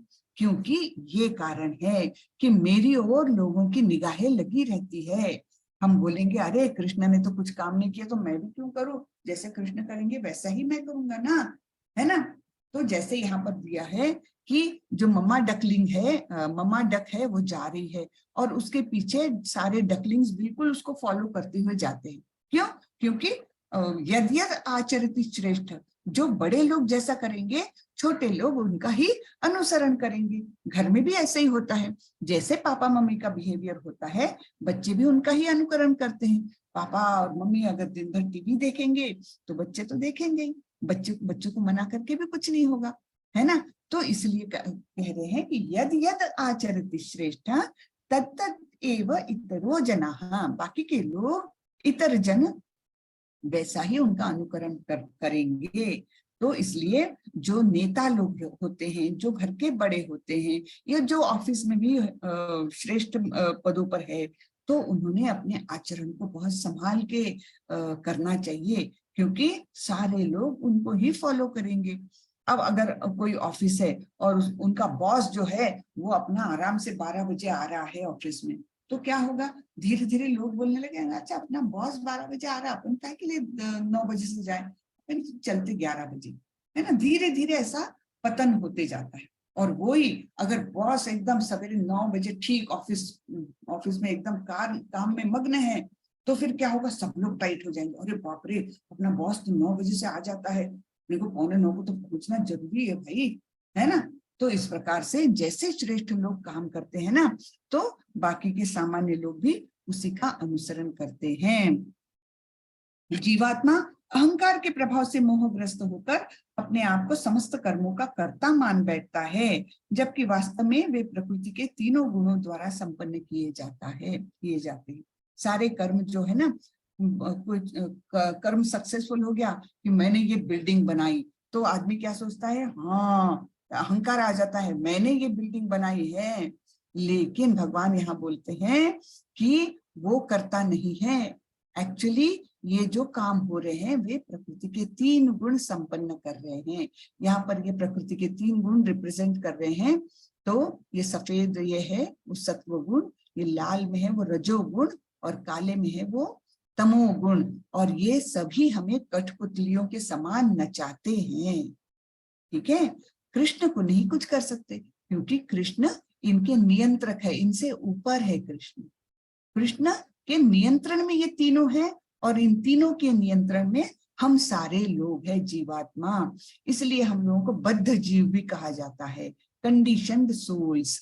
हम लोग कैसे हैं, इन तीनों गुणों से हम बंधे हुए हैं, तो बद्ध जीव कहा जाता है हमें, ठीक है। तो कोई भी कर्म होता है तो हम बिल्कुल ऐसे नहीं सोचना चाहिए, हाँ मुझे देखो क्या बढ़िया नौकरी मिल गई, है ना, महीने का 2 लाख रुपए पगार, मेरे को मैंने कितना अहंकार आ जाता है कि देखो मुझे कितने अपनी कैपेबिलिटी पर इतनी बढ़िया नौकरी मिल गई। लेकिन भाई वैसा नहीं है, ये सब प्रकृति के गुण हमें नचा रहे हैं, कब वो गिरा देंगे कब उठा देंगे कोई भरोसा नहीं, ठीक है। अर्जुन ने कहा, हे वृष्णवंशी, मनुष्य न चाहते हुए भी पाप कर्मों के लिए प्रेरित क्यों होता है? ऐसा लगता है कि उसे बलपूर्वक उनमें लगाया जा रहा है ना। तो कोई कोई लोग बिल्कुल नहीं चाहते कि कोई गलत काम करे, फिर भी उनके हाथों से हो जाता है। फिर वो सोचता है कैसे हो गया भाई, मैं तो ऐसा इंसान हूं ही नहीं कि मेरे से ऐसी गलती हो जाए। तो वही अर्जुन पूछ रहे हैं कृष्ण को कि मनुष्य न चाहते हुए भी पाप कर्मों के लिए क्यों प्रेरित होता है। ऐसा लगता है कि जैसे उसे फोर्सफुली उसमें लगाया जा रहा है, बलपूर्वक उसमें लगाया जा रहा है, ऐसा क्यों होता है।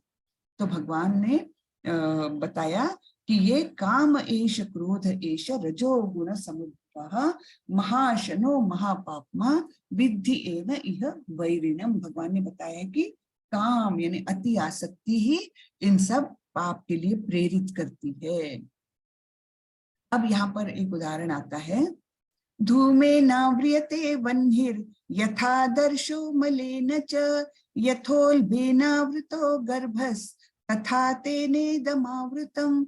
जिस प्रकार अग्नि धुएं से, दर्पण धूल से अथवा भ्रूण गर्भाशय से आवृत रहता है, उसी प्रकार जीवात्मा इस काम की विभिन्न मात्राओं से आवृत रहता है। काम यानी मैंने कल भी बताया था, काम यानी तीव्र आसक्ति है ना, उसकी तीव्र इच्छा होना, वो है काम। तो कुछ कुछ जीव जो होते हैं वो जैसे अग्नि, आग जलाते हैं तो उसके ऊपर धुएं का आवरण हो जाता है तो हमें अग्नि नहीं दिखती। या कभी कभी दर्पण जो होता है, मिरर है ना, मिरर पर क्या हो जाता है, धूल की एक लेयर जैसी जम जाती है तो वो दर्पण में हमें कुछ दिखाई नहीं देता। या फिर भ्रूण का भी उदाहरण दिया है, भ्रूण यानी गर्भाशय में जो फीटस है वो, तो वो काहे से कवर्ड है, वो गर्भाशय से कवर्ड है, वो हमें दिखाई नहीं देता। तो उसी प्रकार जीवात्मा इस काम की विभिन्न मात्राओं से आवृत रहता है। उसी प्रकार हम लोग अलग अलग मात्रा में, अलग अलग क्वांटिटी में इस काम से आच्छादित रहते हैं। ठीक है, तो अग्नि से धुएं को हम जल्दी से हटा सकते, उससे ज्यादा तकलीफ है दर्पण से धूल को हटाने में, पोंछना पड़ेगा हमें। और सबसे ज्यादा तकलीफ है भ्रूण को गर्भाशय से आवृत है तो उसको तो उतना ड्यू टाइम देना ही पड़ेगा, है ना। तो ये अलग अलग तीव्रता से काम से आच्छादित जीवों की है। तो यहाँ पर देखो धुआं उठ रहा है आग से तो आग दिखाई नहीं देगी। यहाँ दर्पण दिख रहा है जो एकदम मलिन है, और यहाँ पर छोटा सा बच्चा है जो माँ के गर्भ में है, गर्भ से आवृत है। तो ये अलग अलग जीवात्माओं का दिया है। इंद्रियाणि मनो बुद्धिर अस्याधिष्ठान मुच्यते एतैर्विमोहयत्येष ज्ञानमावृत्य देहिनम्। इंद्रिया, मन तथा बुद्धि इस काम के निवास स्थान है। ये काम कहाँ कहाँ रहता है, इंद्रिया, मन और बुद्धि, इस ये काम के लिए उनका निवास स्थान है। इनके द्वारा यह काम जीवात्मा के वास्तविक ज्ञान को ढककर उसे मोहित कर लेता है, ज्ञान को ढक देता है ये। ओके, तात्पर्य में श्रीला प्रभुपाद कहते हैं भगवान कृष्ण उन स्थानों का संकेत कर रहे हैं जिससे शत्रु को जीतने वाला यह जान ले कि शत्रु कहाँ पर है ना। हम जब भी युद्ध में भी हमको सबसे पहला प्राइमरी इंफॉर्मेशन क्या चाहिए रहती है, शत्रु है कहाँ, उसके बाद हम अटैक कर सकते हैं। लेकिन शत्रु का लोकेशन ही पता नहीं तो फिर कैसे करेंगे। तो यहाँ पर भगवान इसलिए हम स्पष्ट शब्दों में बता रहे हैं कि ये 3 जगह पर हो सकता है काम। जो हमारा शत्रु है कहाँ हो सकता है, इंद्रियों में, हमारे मन में और हमारी बुद्धि में। तो वहां पर हमें कंट्रोल करना है, वहां पर हमें अटैक करना है और इस काम रूपी शत्रु को हमें परास्त करना है। ठीक है, मन समस्त इंद्रियों के कार्यकलापों का केंद्र बिंदु है। अतः जब हम इंद्रिय विषयों के संबंध में सुनते हैं तो मन इंद्रिय तृप्ति के समस्त भावों का आगार बन जाता है।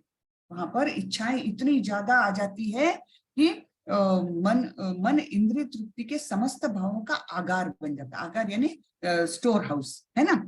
इस तरह मन तथा इंद्रिया काम की शरण स्थली बन जाती है। फिर क्या है, इसके बाद बुद्धि ऐसी काम पूर्ण रुचियों की राजधानी बन जाती है। पहला मन हुआ आगार, अब बुद्धि हुई क्या, राजधानी। बुद्धि आत्मा की निकट पड़ोसन है। ओके, काम में बुद्धि से आत्मा भी प्रभावित हो जाती है जिससे उसमें अहंकार उत्पन्न होता है और वह पदार्थ से तथा इस प्रकार मन तथा इंद्रियों से अपना तादात्म्य कर लेती है, कि मैं आत्मा समझने लगती है कि मैं इस शरीर की, ये मन बुद्धि यही मेरे अपने हैं, है ना, तादात्म्य कर लेती है। आत्मा को भौतिक इंद्रियों का भोग करने की लत पड़ जाती है, जिसे वह वास्तविक सुख मान बैठता है ना। तो कैसे स्टेप बाय स्टेप भगवान ने बताया है, तो इसको ये समझने वाली चीजें हैं, बहुत ही गहन वो है, लेकिन यहाँ पर रूपरेखा दिखाई है भगवान ने, एकदम से हमें समझ में नहीं आती, लेकिन पूरा वास्तविक चित्रण भगवान ने हमारे सामने किया है कि इंद्रिय, मन और बुद्धि ये काम के निवास स्थान है। फिर इंद्रिय जब काम में लिप्त हो जाती तो क्या हो जाता है, मन भी उसमें आसक्त हो जाता है, मन बन जाता है उसका स्टोर हाउस, इंद्रिय तृप्ति के इच्छाओं का स्टोर हाउस। फिर क्या हो जाता है, बुद्धि तो फिर ये काम तृप्ति के लिए राजधानी बन जाती है। बुद्धि से अलग अलग हम सोचने लगता है कि मेरी इंद्रिय तृप्ति और किस प्रकार से होए, और किस प्रकार से मुझे पैसा मिले, और किस प्रकार से मेरी इंद्रियों को सुख मिले, है ना। ये सब फिर राजधानी बन जाती है, और बुद्धि और आत्मा बहुत पास पास के पड़ोसी है। और फिर क्या हो जाता है, वो पड़ोसी क्या करते हैं, एक दूसरे के गुण ग्रहण करते हैं, अवगुण भी ग्रहण करते हैं, तब आत्मा भी इन्हीं चीजों में उसको लत पड़ जाती है, जबकि आत्मा भौतिक है ही नहीं, ये तो आध्यात्मिक है, फिर भी ऐसा होता है। और इस प्रकार जीवात्माओं का पतन होता है। इसलिए हे भरतवंशी में श्रेष्ठ अर्जुन, प्रारंभ में ही इंद्रियों को वश में करके इस पाप का महान प्रतीक यानी काम का दमन करो, और ज्ञान तथा आत्म साक्षात्कार के इस विनाशकर्ता का वध करो। ठीक है ना, तो इसको इतना बढ़ने ही मत दो। इंद्रियों के स्थान मतलब जो शत्रु थोड़ा सा दूर है उसी समय उसको खत्म कर दो, ऐसा भगवान बोल रहे हैं। इंद्रियों के जगह पर ही उसको खत्म कर दो, इंद्रियों को ही अपने टोटल वश में कर लो। ओके, इस प्रकार हे महाबाहु अर्जुन, अपने आप को भौतिक इंद्रियों, मन तथा बुद्धि से परे जान कर और मन को सावधान आध्यात्मिक बुद्धि से स्थिर करके आध्यात्मिक शक्ति द्वारा इस काम रूपी दुर्जय शत्रु को जीतो। हाँ, कैसे जीत सकते हैं हम? कृष्ण भावनामृत में अपनी बुद्धि को स्थिर करके, और फिर हम इसको जीत सकते हैं, इंद्रिय, मन और बुद्धि, है ना। चलिए, ये श्रीला प्रभुपाद के कुछ शब्द हैं, मैं जरा फास्ट पढ़ती हूँ क्योंकि ऑलरेडी अपन लेट हो चुके हैं। भगवत गीता का यह तृतीय अध्याय निष्कर्षतः मनुष्य को निर्देश देता है कि वह निर्विशेष शून्यवाद को चरम लक्ष्य न मानकर अपने आप को भगवान का शाश्वत सेवक समझते हुए कृष्ण भावनामृत में प्रवृत्त हो जाए। भौतिक जीवन में मनुष्य काम तथा प्रकृति पर प्रभुत्व पाने की इच्छा से प्रभावित होता है ना। भौतिक जीवन में हम क्या समझते हैं, मैं सृष्टि पर प्रभुत्व पाना चाहती हूँ, लॉर्ड मतलब उसका मालिक बनना चाहती हूँ मैं, लेकिन वो बिल्कुल गलत हमारी इच्छाएं हैं। फिर क्या है, प्रभुत्व तथा इंद्रिय तृप्ति की इच्छाएं बद्ध जीव की परम शत्रु है, किंतु कृष्ण भावनामृत की शक्ति से मनुष्य इंद्रियों, मन तथा बुद्धि पर नियंत्रण रख सकता है। इसके लिए मनुष्य को सहसा अपने नियत कर्मों को बंद करने की आवश्यकता नहीं है, अपितु धीरे धीरे कृष्ण भावनामृत विकसित करके भौतिक इंद्रियों तथा मन से प्रभावित हुए बिना अपने शुद्ध स्वरूप के प्रति लक्षित स्थिर बुद्धि से दिव्य स्थिति को प्राप्त हुआ जा सकता है। धीरे धीरे हम जैसे जैसे भक्ति में आगे बढ़ेंगे, कृष्ण भावनामृत में आगे बढ़ेंगे, तब अपने आप हम अपने इंद्रियों को और अपने मन को कंट्रोल में कर सकेंगे, और फिर अपने शुद्ध स्वरूप के प्रति स्थिर बुद्धि से दिव्य स्थिति को प्राप्त हो सकते हैं हम। यही इस अध्याय का सारांश है।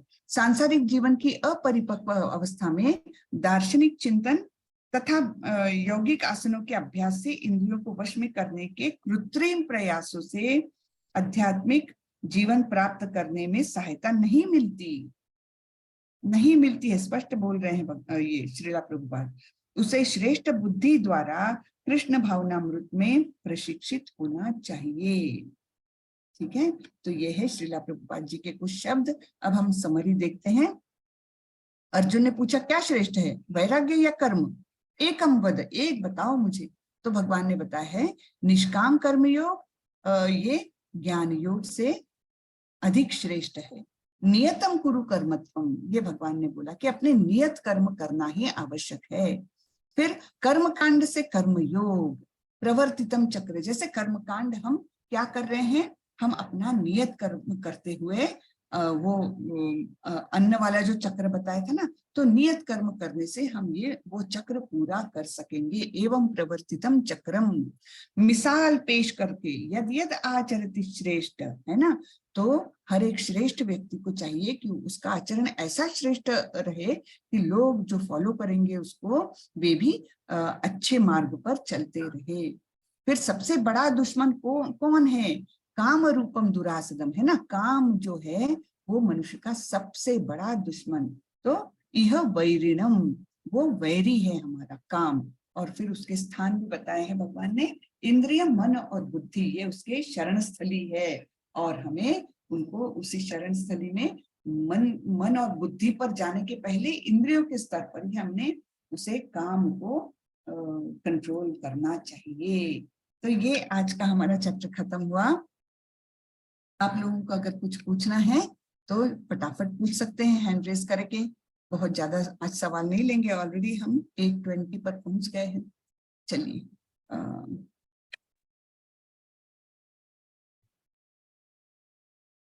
एक मिनट में। ओके, शुभम प्रभु,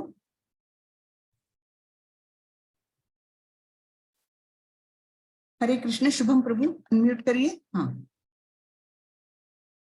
अनम्यूट करें प्रभु। हरे शुभम। कृष्ण माता जी। हरे कृष्ण। मुझे आपसे पूछना था, जैसे आपने बोला आपको हमको माला की जाप करनी चाहिए, सो आपने बोला कि ज्यादा नियम है नहीं, तो हाँ बैठने का कोई नियम है क्या? लाइक मैं जी नहीं, बैठ के करिए आप। हाँ, कोई कोई लोग तो थोड़ा चल के भी करते हैं जिनको बैठ के नींद आती है, लेकिन वो ज्यादा जब करने लगते हैं तब नींद का सवाल आता है। आप लोग अगर एक से ही स्टार्ट करने वाले हैं तो आप बैठ के कोई भी आसन पर बैठिए, आप अच्छे स्थिर होकर बैठ जाइए और फिर माला जप करिए। कोई भी डायरेक्शन में बैठिए, कहीं भी बैठिए, ज्यादा से ज्यादा अच्छी जगह पर बैठने की कोशिश करें, क्योंकि वातावरण का भी प्रभाव अपने पर पड़ता है। तो अच्छा, आप सोफे पर बैठ सकते हैं हॉल में जाकर, या डाइनिंग चेयर पर बैठ सकते हैं, कहीं भी बैठ सकते हैं, गार्डन में जाकर बैठ सकते हैं अगर आपके पास है तो, किसी के घर में झूला लगा हो उस पर बैठ के आराम से कर सकते हैं। तो इस प्रकार आप कहीं भी बैठिए, लेकिन एक माला जब से आप लोग जरूर स्टार्ट करें, ये मेरा बहुत निवेदन है आप लोगों से। ओके अच्छा, मेरा एक और सवाल है। आपने जैसे जी। बोला कि अभी कि अगर कोई कभी कभी कोई अच्छे काम करते भी है फिर भी कोई प्रॉब्लम्स हमको लग लग सकते हैं, कर्म तो बंधन ऐसे, में। हाँ, तो ऐसे ऐसे टाइम पर लाइक लेट्स से अगर मुझे किसी को कुछ डोनेट वगैरह करना हो, लाइक किसी लाइक भिखारी को या कुछ, तो मतलब तो क्या मतलब कैसे करना पड़ेगा? लाइक पहले वो भगवान को अर्पित या कैसे? लाइक मुझे वो समझना है। हाँ, तो एक तो ये किस प्रकार का दान करना चाहिए हम अगले अध्याय में पढ़ने वाले हैं। मुझे लगता है 13 नहीं, 16 या 17 अध्याय में हम पढ़ने वाले हैं कि किस प्रकार का दान सर्वश्रेष्ठ होता है, वो आने वाला है। लेकिन मैं शॉर्ट में आपको बताती हूँ कि कहीं भी यानी किसी भिखारी को भी देना है तो अन्नदान करेंगे तो ज्यादा बेटर है। पैसे का दुरुपयोग हो सकता है, तो अन्नदान करे तो ज्यादा बेटर रहेगा, है ना, जो वो इस्तेमाल करे। ज्यादा से ज्यादा आप कोशिश करें कि हाँ भाई आप यही मैं खड़ा रहता हूँ, आप यही इसको खा ले तो अच्छा होगा, आप कोशिश कर सकते हैं। लेकिन पैसे का दुरुपयोग होने के बहुत चांसेस हैं, ये हम देखते भी है, उसके बारे में सुनते भी है। तो सर्वश्रेष्ठ दान क्या होगा मालूम है? या तो आप किसको भगवत गीता गिफ्ट मतलब दान में दें, बहुत अच्छा दान है भगवत गीता का। अगर आप किसी को दान में दे रहे हैं तो उस व्यक्ति का भी भला होगा और आपका भी भला होगा। क्यों? क्योंकि आप उसको आध्यात्मिक मार्ग में जाने के लिए कुछ मार्ग दे रहे हैं, एक कुछ उसका सहायता कर रहे हैं एक प्रकार से आध्यात्मिक मार्ग में जाने की। तो उससे उस व्यक्ति का भी हमेशा के लिए भला हो जाएगा और उसके कारण आपका भी भला हो जाएगा, क्योंकि आपने एक व्यक्ति को प्रेरित किया है ना अच्छा मार्ग लेने में। तो उससे दोनों का फायदा होता है। तो ऐसा ज्ञान में आप वो कर सकते हैं। स्कूल्स में जाके आप किसी को भगवत गीता या ऐसी स्पिरिचुअल बुक्स है वो दान में दे सकते हैं बच्चों को। या फिर सबसे अच्छा होता है मंदिरों में दान देना, क्योंकि वो डायरेक्टली भगवान की सेवा में लगता है वो दान, वो सबसे अच्छा है। थैंक यू माता जी। हरे कृष्ण। हरे कृष्णा। मनीषा माता जी, हरे कृष्ण।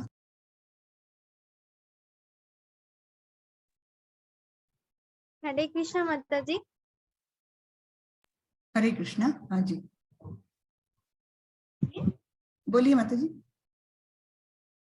आपने जो 108 बार नाम लेने को बोला ना, वो नाम बस वही मंत्र हरे कृष्णा कृष्ण हाँ, कृष्ण हरे, ये वो वाला लेते हैं? पूरा, हाँ पूरा मंत्र बोलने का, 16 अक्षरी मंत्र है वो, 16 शब्दों वाला।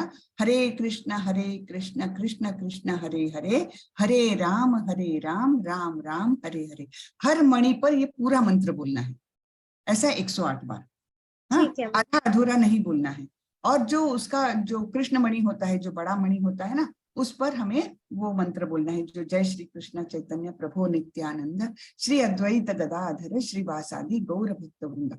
आप लोगों को ये पीपीटी मिली जाएगी व्हाट्सएप पर, तो आप वो उतना रट लीजिए पंचतत्व महामंत्र, और उसके साथ फिर ये 108 बार बोलिए। ये ठीक है मंत्र बहुत शक्ति है, बहुत शक्ति है इस मंत्र में।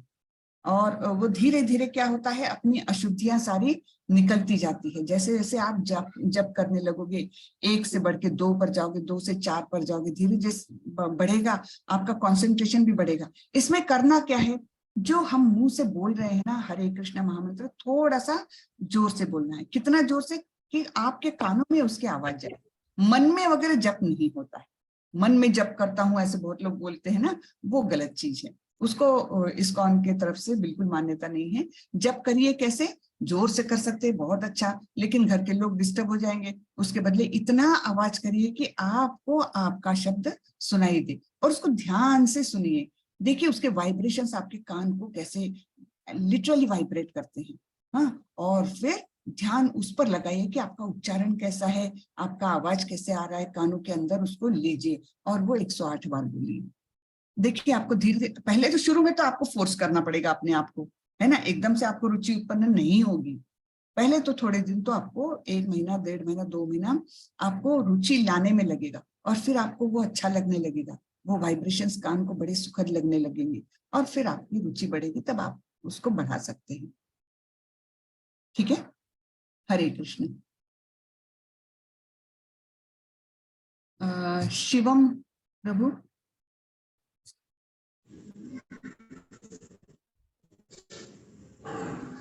हरे कृष्णा माता जी। हरे कृष्णा। माता जी, हमारा क्वेश्चन है कि आप बताएंगे हैं कि हम मतलब किस प्रकार से कर्म करें कि जो कर्म कृष्ण को अर्पित हो। तो ऐसे मतलब किस प्रकार से कर्म करें कि हर कर्म को हमें कृष्ण को अर्पित करना है। जैसे हम ऑफिस जाते हैं, सपोज पैसा कमाने के लिए हम ऑफिस जाते हैं, जीवन के लिए पैसा तो आवश्यक है, लेकिन हमने कैसे जाना चाहिए कि जो कुछ इसका फल मिलेगा वो मैं कृष्ण को अर्पण करूंगा। अब पूरा पूरा तो नहीं कर सकते, है ना, ऐसा तो नहीं हो सकता कि पूरी सैलरी लाए और भगवान को मंदिर में दे दी, नहीं, लेकिन कुछ हिस्सा उसको दीजिए। और वो मतलब मन में यही भावना रहे कि इसका जो भी फल मिलना है मुझे कृष्ण को अर्पण करना है, तो शुद्ध भावना से मैं काम करूंगा। ना वहां कोई हमारे मन में पॉलिटिक्स आएगा, ना किसी को नीचा दिखाने की बात आएगी, कुछ भी नहीं। हम अपना नियत कर्तव्य जो मेरे सामने काम आया वो मैं बेस्ट टू माई एबिलिटी में करूंगा, है ना, to the best of my capacity में करूंगा। और फिर जो भी उसका फल मिलता है, यानी जो सैलरी मिलती है उसका पार्ट, कुछ तो भी पार्ट में कृष्ण को अर्पण करूंगा, तो मेरा इनकम शुद्ध हो गया। जब मैंने वो कृष्ण को अर्पण कर दिया तो मेरी इनकम पूरी शुद्ध हो गई, है ना। और फिर वो शुद्ध इनकम से जो घर हमारा चलेगा ना, उसमें एक प्रकार की शुद्धि आ जाती है। तो हर काम आपको ऐसे ही करना है। मैंने अगर फल लाए हैं तो पहले मुझे भगवान को अर्पण करने, थोड़े से काट लिए फल, भगवान को खिला दिए, और फिर उसको सब पूरी फैमिली ने ग्रहण कर लिया, है ना। हर चीज को ऐसे ही करना, तो वो एक आदत भी पड़ जाती है। और फिर कृष्ण को अर्पण किया हुआ जब हम खाते हैं तो हमारा भी सब जीवन ही शुद्ध हो जाता है।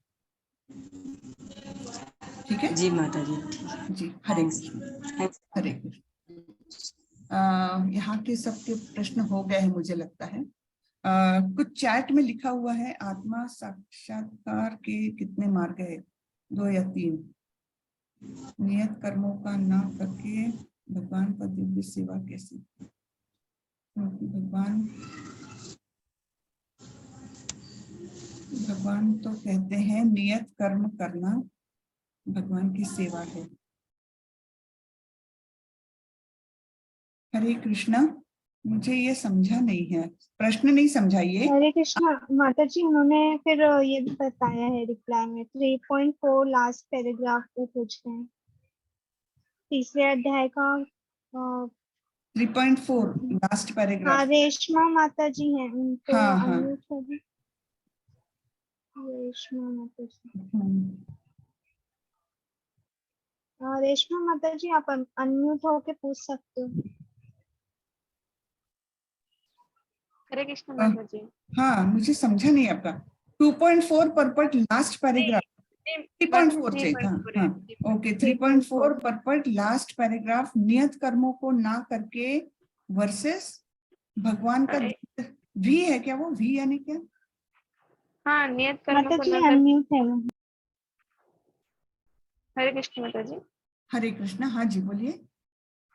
माता जी, लास्ट पैराग्राफ में लिखा है कि नियत कर्म को न करके भी भगवान की दिव्य सेवा करता है, तो वह उस मार्ग में जो कुछ उन्नति करता है उसे भगवान स्वीकार कर लेते हैं।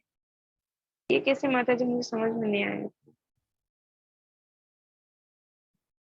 भगवान तो कहते हैं नियत नियत कर्म करना भगवान की सेवा है। हाँ, और ये बराबर है। भगवान तो कहते हैं नियत कर्म करना ही भगवान की सेवा है। वो एक प्रकार से यज्ञ हो गया, ये कर्म योग के लिए। और फिर दूसरा है नियत कर्मों को ना करके संन्यास हो जाएगा। नियत कर्म को ना करके तो वो संन्यास हो जाएगा, लेकिन उसके लिए मन से आसक्ति निकलना चाहिए, वो भी भगवान की सेवा है। 2 मार्ग बताए हैं ना इस अध्याय में। 2 मार्ग कौन से बताए हैं? वैराग्य या कर्म। तो दोनों कर सकते हैं, लेकिन मिथ्याचार नहीं होना चाहिए। संन्यास एकदम ऐसे नहीं लेना चाहिए कि आपकी इंद्रिय सुख की आसक्ति बनी रहती है, लेकिन इंद्रियों को आपने कंट्रोल में किया, मन में वही चल रहा है। या फिर जैसे हमने एक वो उदाहरण दिया था, वो साधु बाबा ने भगवे वस्त्र तो धारण कर लिए और सिगरेट भी पी रहे हैं, तो वो नहीं होना चाहिए। लेकिन जो योग्य संन्यास है, जिसमें बिल्कुल ही विरक्ति है, वो भी भगवत प्राप्ति का मार्ग है। यानी उसमें तो कर्म नहीं कर रहा है ना, वो भी एक मार्ग है। और कर्म करके भी, नियत कर्म करके सारे कर्म फलों को त्याग के भगवत प्राप्ति, ये भी दूसरा मार्ग है। केवल एक ही मार्ग नहीं है भगवत प्राप्ति का, तो वो बताया है। ठीक है माता जी? जी माता जी, और एक क्वेश्चन है जी बोलिए। आत्म साक्षात्कार के कितने विधि है माता जी? कर्म योग, ज्ञान योग, भक्ति योग, ज्ञान? बहुत सारे हैं। देखिए, कर्म योग, ज्ञान योग, अष्टांग योग और फिर भक्ति योग। भक्ति योग को सबसे टॉप मोस्ट बताया गया है। तो ये तो चार है ही। लेकिन ऐसा कहते हैं कि जब जो भक्ति योग करता है उसने ये तीनों अपने आप ही कर लिए, क्योंकि वो टॉप मोस्ट लेवल पर है। तो सबसे पहली सीढ़ी है कर्म योग की, उसके ऊपर की सीढ़ी है ज्ञान योग की, फिर अष्टांग योग है और उसके ऊपर है भक्ति योग। ठीक है, तो हम सब कुछ देखने वाले, हम ज्ञान योग भी देखने वाले हैं, अष्टांग योग भी देखने वाले हैं, हाँ, कर्म योग भी देखने वाले हैं। तो ये धीरे धीरे आएगा। लेकिन भगवान ने बार बार बोला है कि भक्ति ही मुझे प्राप्त करने का सर्वोच्च मार्ग है। ये बार बार भगवान ने बोला है। ठीक है, भगवत गीता में। ओके, चलिए। शुभम प्रभु, आपको और कुछ पूछना है? हरे कृष्णा। हरे कृष्णा माता जी, मेरा जी। एक लास्ट सवाल है। जी। जैसे आपने बोला कि कुछ भी खाने से पहले आपको भगवान को अर्पित करना चाहिए। हाँ, तो मैं नॉनवेज भी खाता हूँ, तो ये अर्पित तो नहीं कर सकते, राइट? बिल्कुल नहीं कर सकते। भगवान ने बोला है, भगवान को क्या अर्पण किया जा सकता है? पत्रम पुष्पम फलम तोयम यो मे भक्त्या प्रयच्छति तदहम भक्त्युपहृतम अश्नामि प्रयतात्मनः। यानी पत्र पुष्प, पत्र यानी पत्ता, पुष्प यानी फूल, पत्रम पुष्पम फलम तोयम, फल यानी फ्रूट्स और तोयम यानी जल। इनसे ये चीजें या इनसे बनी हुई चीजें अगर कोई भक्ति भाव से प्रेम पूर्वक भगवान को अर्पण करे तो भगवान उसे स्वीकार करते हैं। ऐसा भगवान ने स्वयं बोला है।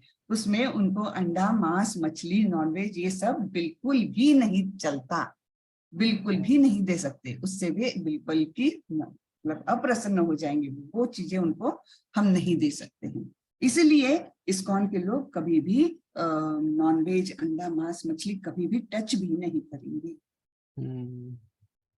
ठीक है, ठीक है माता जी। हरे कृष्ण। हरे कृष्ण। चलिए अब हरे सब कृष्णा माता जी, बहुत लोगों का क्वेश्चन है चैट में कि माला कहाँ से मिलेगी, तो आप अच्छा, उनको हाँ, बता माला आपको वैसे तो इस्कॉन के कोई भी टेम्पल में जाकर मिल सकती है। आपको अगर इस्कॉन का टेम्पल पास में ना हो तो आपको व्हाट्सएप पर, व्हाट्सएप ग्रुप में इस्कॉन मंगलुरु का वो दे दिया जाएगा लिंक, जहां से आप ऑनलाइन ऑर्डर कर सकते हैं। आपको घर बैठे माला मिल जाएगी। माता जी आप वो लिंक जरा डाल देना जहां से ऑर्डर कर सकते। जी माता जी। हाँ मुझे लगता है व्हाट्सएप ग्रुप के डिस्क्रिप्शन में डाला है क्या कुछ आपने? व्हाट्सएप ग्रुप का डिस्क्रिप्शन में कुछ कुछ है इंफॉर्मेशन, उसमें ये है कि नहीं पता नहीं। मेरे यहाँ से तो नहीं डाला है माता जी, मैं हाँ, आप देखती चेक हूँ। कर लेना एक बार, या ग्रुप में डाल ही देना कि कहाँ से बुक्स जी माता जा जी। सकती, कहाँ से माला ऑर्डर की जा सकती, वो सब लिंक प्लीज उसमें डाल दीजिएगा। जी माता। ओके, हरे कृष्ण। तो और किसी के कुछ सवाल है क्या चैट में? मेरा ध्यान नहीं है, चैट की तरफ मेरा ध्यान नहीं है। नहीं माता ना? जी। नहीं ना? नहीं माता जी, और कुछ तो नहीं है। अब मेरे को हरे कृष्णा पर्सनली किसी ने दिया है क्या? नो हाँ क्वेश्चंस। हाँ, यहाँ पर कुछ क्वेश्चन है, मुझे पर्सनल में डाला है।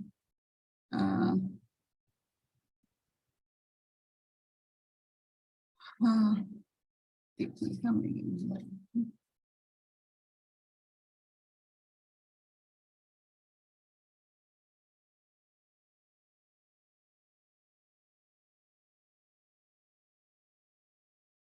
यहाँ पर माला के बारे में कुछ तो भी किसी ने पूछा है।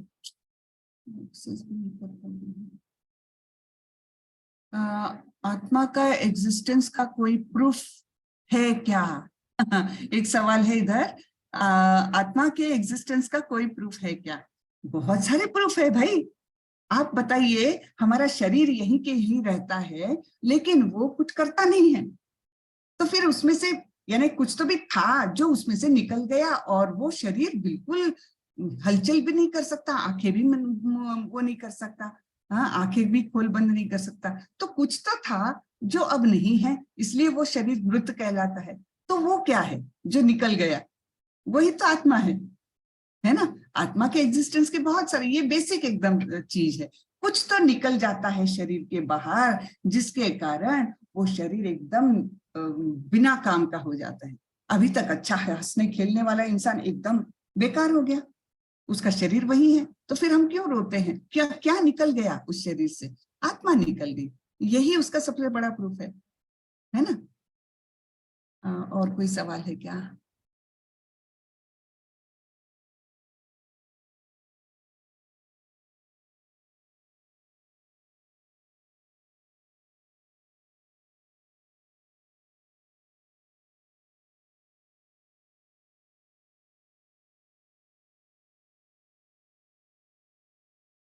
नहीं है तो कोई हाँ, अच्छा।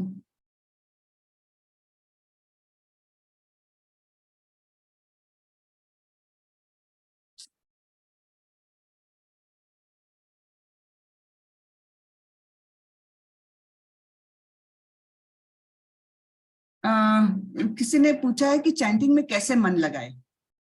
चैंटिंग में मन लगने के लिए ना, जो माला जप करेंगे थोड़ा टाइम तो लगेगा, उसके लिए आपको मन अपना शांत करके, इसलिए सवेरे का टाइम जो रहता है ना वो एकदम शांत होता है, अपना दिमाग भी शांत रहता है, मन में इधर उधर के विचार नहीं आते, तो तब आप माला जप जो भी करना चाहेंगे ना तो तब करिए तो ज्यादा इफेक्टिव रहेगा। और धीरे धीरे माला की संख्या बढ़ाइए, और सबसे मेन है अपनी ही आवाज अपने कानों से ध्यान से सुनिए। जैसे जैसे आप एक एक शब्द सुनते जाएंगे आपका मन निश्चित रूप से शांत शांत होने लगता है, और फिर वो शांति आप थोड़ा कैरी करेंगे दिन भर। पहले दिन नहीं होगा, धीरे धीरे वो शांति का पीरियड बढ़ते जाएगा, और फिर आपका मानसिक मतलब वो है ना, मानसिक स्थिति बहुत धीरे धीरे इम्प्रूव होती जाएगी। हरे कृष्णा माता जी, चैट में एक क्वेश्चन है माता जी, फास्ट में कुछ ऐसे गलत काम किए पर अब उस गलती का एहसास है, तो इसको कैसे मतलब गिल्टी जो फीलिंग है उसको कैसे हटाया जाए?